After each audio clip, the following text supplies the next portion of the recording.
It's rubbish. Now I basically feel lethargy. I think I've gone through like all the possible stages of grief.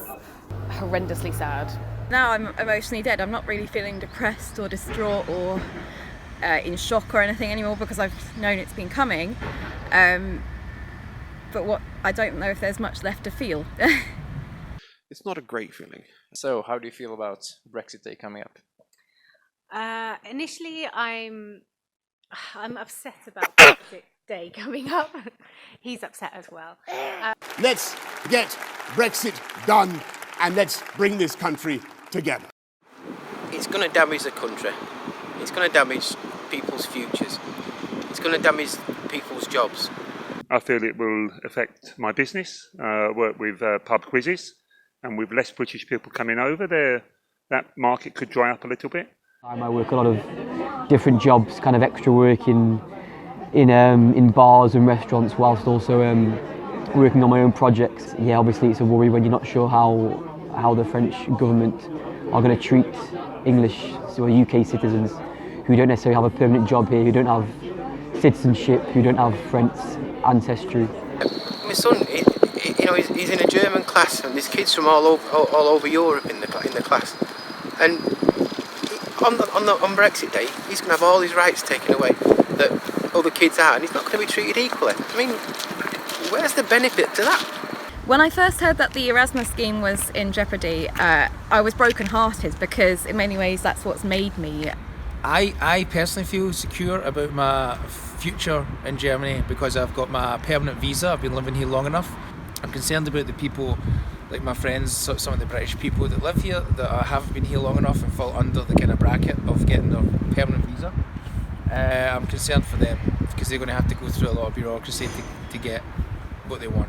Might we want to move back to the UK? I would need to have a certain level of income in order to have my husband moving with me, and my husband is Swedish.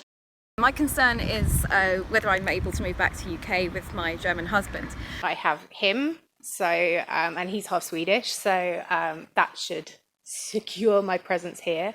Obviously, being born here, he gets his Swedish citizenship automatically.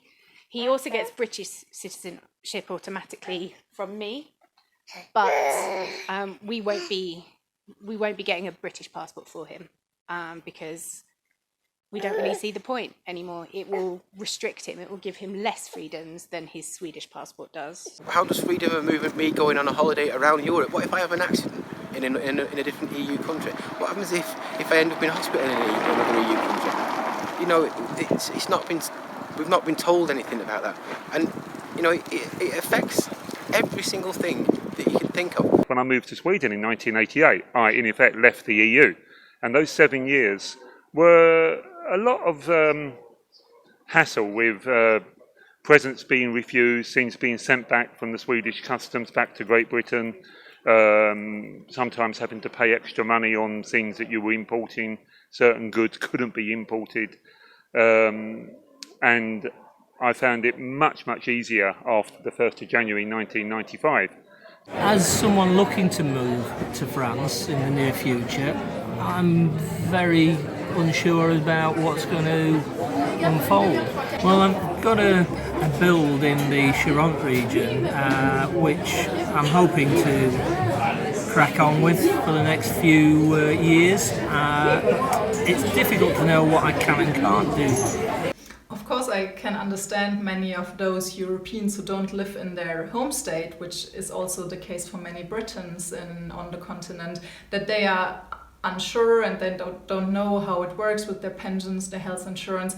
But this will all be subject to the negotiations on the future relations, and I do hope very much that both the UK government and the EU Commission will take those issues that are very dear to citizens also to the heart of negotiations. Brexit means Brexit. I don't want to live in a place which is happy to be an island and which isn't open and forward-looking towards the countries around it. We seem to think that we're the centre of the universe. It's time to move on and accept that we're a global society now. Countries is a bit of an old-fashioned view. So maybe we should start looking at including everyone instead of being an isolationist island. Speaking to some lads at a football game, we were on a stag do, and one of them said, "I can't wait to have my freedom of movement taken away." I mean, you don't have to go anywhere if you don't want it, but it's sad and it's heartbreaking. British people tend to have this view that they're not European. I think that is the crux of the problem, really.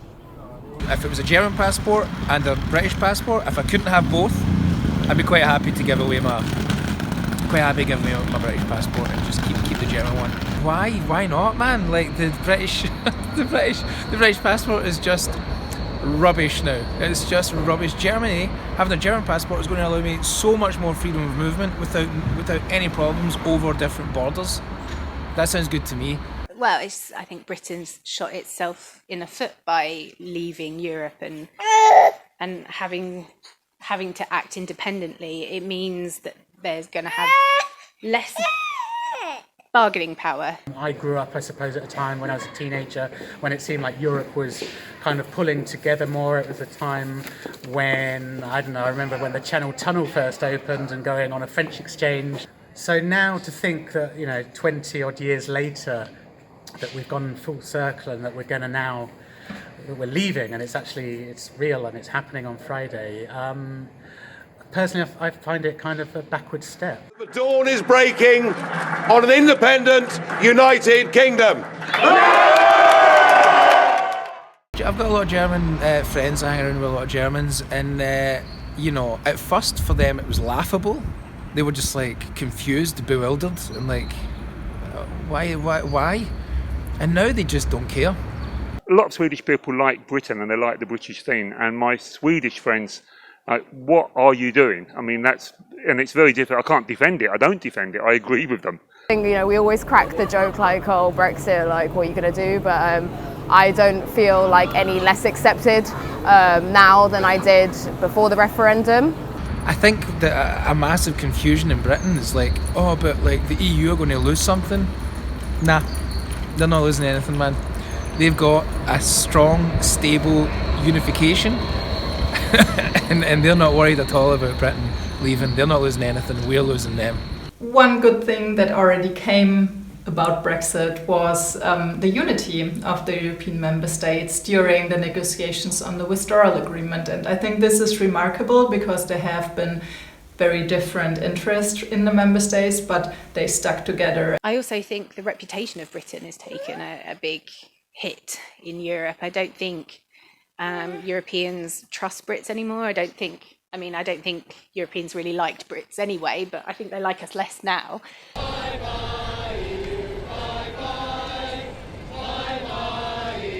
The idea that they wouldn't come to an agreement on citizen rights when there are so many Europeans in the UK and there are so many British people in Europe makes so little sense. I think it's unlikely that they would make such a gaffe, so I think of the future as relatively not positive, but just not the unbearing negativity of what a really hard Brexit might mean.